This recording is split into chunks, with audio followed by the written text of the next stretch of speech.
Hi dear friends and dear students, I have come back again at my channel Maths Hunter with the topic polynomial. Actually this is related to the definition of the polynomial and Hindi medium हो चाहे English medium हो दोनों के लिए मैं यहाँ पर बताने वाला हूँ, इंग्लिश मीडियम के लिए भी और हिंदी मीडियम के लिए भी। तो देखते हैं, लेट्स स्टार्ट। देखिए पॉलिनोमियल की डेफिनेशन लिखी है आपके सामने, तो इसको मैं थोड़ा अच्छे से समझा देता हूँ और हाईलाइट कर देता हूँ। पॉलिनोमियल की डेफिनेशन ये पूरा बोर्ड भर चुका है, एक बड़ी सी डेफिनेशन होती है। देखिए बच्चे पॉलिनोमियल के रिलेटेड जो क्वेश्चंस होते हैं उन्हें सब सॉल्व करते रहते हैं, लेकिन उन्हें कभी ये नहीं पता चल पाता कि व्हाट इज द पॉलिनोमियल, क्या होता है पॉलिनोमियल, क्या मतलब आखिरकार पॉलिनोमियल है कोई एक्सप्रेशन या नहीं है, तो उसको कैसे आइडेंटिफाई किया जा सकता है। जब तक उसके बेसिक को नहीं पता होगा, जब तक उसको आइडेंटिफाई करना मुश्किल हो जाएगा, तो वहां पर मिस्टेक होने के चांसेस बढ़ जाते हैं। So come to the point and look at the board carefully now. Polynomial की डेफिनेशन में है कि an algebraic expression in one or more than one variables having its greatest non negative integral power is said to be a polynomial. तो इसमें जो है हमने क्या लिया है, ग्रेटेस्ट वर्ड लिया है, बहुत ही ज्यादा इंपॉर्टेंट वर्ड है। नॉन नेगेटिव लिया है, ये भी इंपॉर्टेंट वर्ड है। इस पॉलिनोमियल की जो डेफिनेशन को प्रॉपर वे में जो डिफाइन कर रहा है वो यहाँ पर तीन वर्ड है हमारे, एंड इंटीग्रल पावर। तो पॉलिनोमियल की डेफिनेशन हम तीन वर्ड से डिफाइन कर पाते हैं इजीली। देखिएगा किसी भी पॉलिनोमियल होने के लिए जो उसकी अलजेब्रिक एक्सप्रेशन की जो पावर है उसकी कंडीशन होती है कि वो नॉन नेगेटिव होनी चाहिए, इंटीग्रल होनी चाहिए।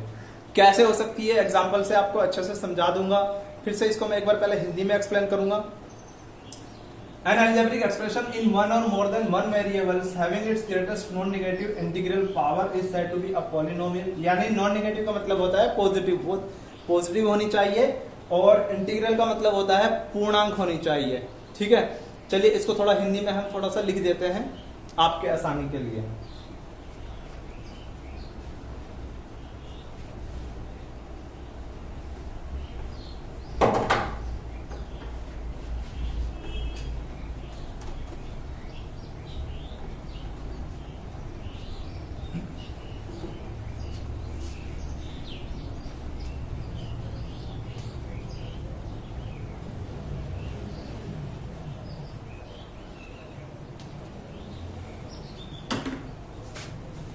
एक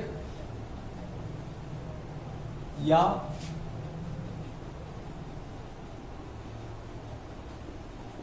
एक से अधिक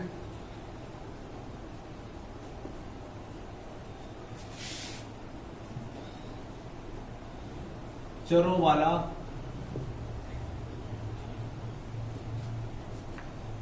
ऐसा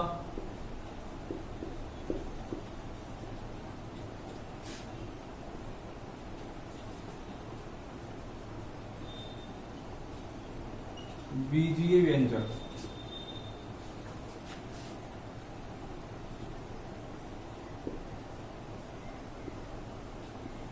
बीजीय व्यंजक जिसकी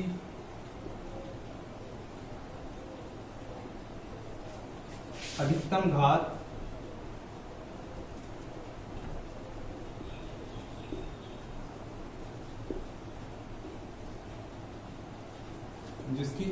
घात धनात्मक पूर्णांक हो।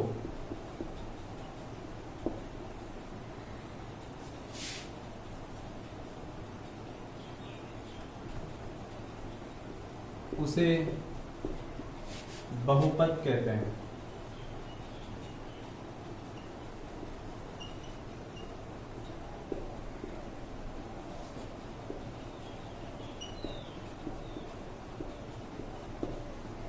तो देखिए बहुपद की परिभाषा हिंदी में मैं आपको समझाता हूं। एक या एक से अधिक चरों वाला ऐसा बीजीय व्यंजक जिसकी अधिकतम घात धनात्मक पूर्णांक हो उसे बहुपद कहते हैं। तो यहाँ पर फिर से क्या इंपॉर्टेंट है हमारे लिए, घात कैसी होनी चाहिए, धनात्मक और पूर्णांक टाइप की घात होनी चाहिए।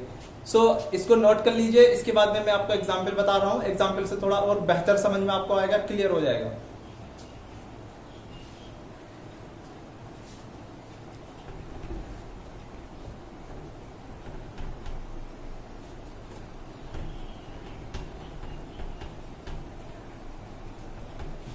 देखिए एग्जाम्पल हम ले लेते हैं, परिभाषा को समझने के लिए एग्जाम्पल लेना जरूरी होता है, एग्जाम्पल से ही हम उसको समझ पाएंगे। ठीक है, एग्जाम्पल हम कैसे लेते हैं देख लीजिए। देखिए मैं, चलिए हम आपको एक बार फिर से उदाहरण अच्छे से समझा देते हैं। जैसे 4x⁻⁻5 - 10। अब देखिए थोड़ा समझने की कोशिश करते हैं। अधिकतम घात क्या दिख रही है, यहां पर हम लिख देते हैं अधिकतम घात।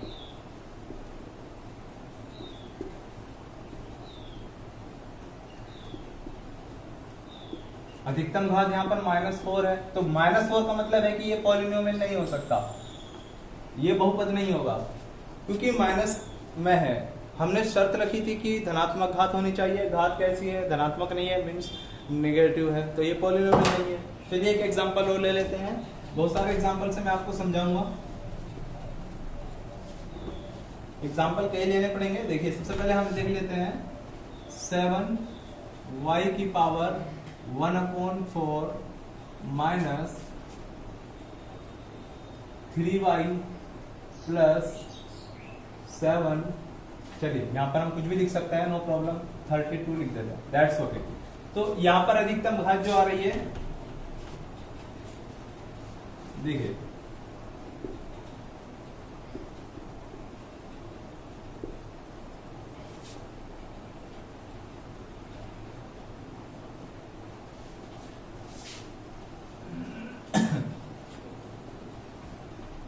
वन अपॉन 4 आ रही है।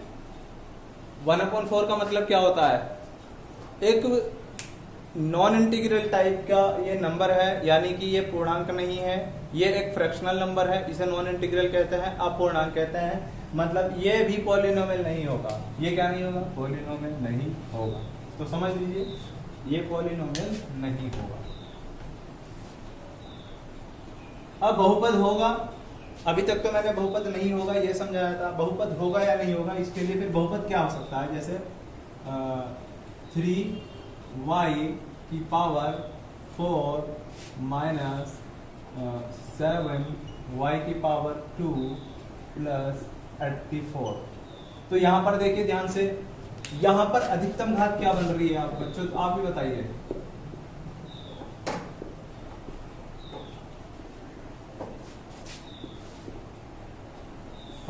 तो ये क्या हो जाएगा, हमारा पॉलिनोमियल हो जाएगा। ये पॉलिनोमियल बिल्कुल हो जाएगा, क्योंकि यहाँ पर जो घात है वो धनात्मक भी है और इंटीग्रल भी है, मीन्स की पूर्णांक भी है। पूर्णांक तो नेगेटिव नंबर्स भी होता है, लेकिन यहाँ पर नेगेटिव नहीं ले सकते हैं हम, ये बिल्कुल स्ट्रिक्टली प्रोहिबिटेड है कि नेगेटिव नंबर नहीं होना चाहिए। चलिए एक एग्जांपल और ले लेते हैं, थोड़ा सा अच्छे से समझ लेते हैं। ठीक है, 32a⁻7 - 7b⁵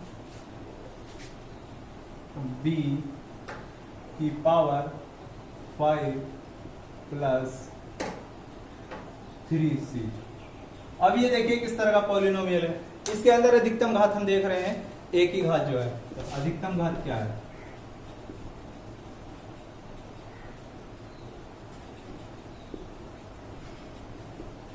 अधिकतम घात हमारी 7 आ रही है। यहां पर आप देख पाएंगे अधिकतम घात 7 आ रही है, तो ये भी क्या होगा, ये भी बहुपद होगा। This is also a polynomial because it has its greatest and non negative integral power. तो कैसा लगा ये वीडियो, आप इसको ध्यान से देखिए, लास्ट तक देखिए, और अगर क्वेरीज है तो कमेंट बॉक्स में कमेंट कीजिए। आपका रिएक्शन हमारे लिए इंपॉर्टेंट एंड वैल्यूएबल होता है। जय हिंद, जय भारत।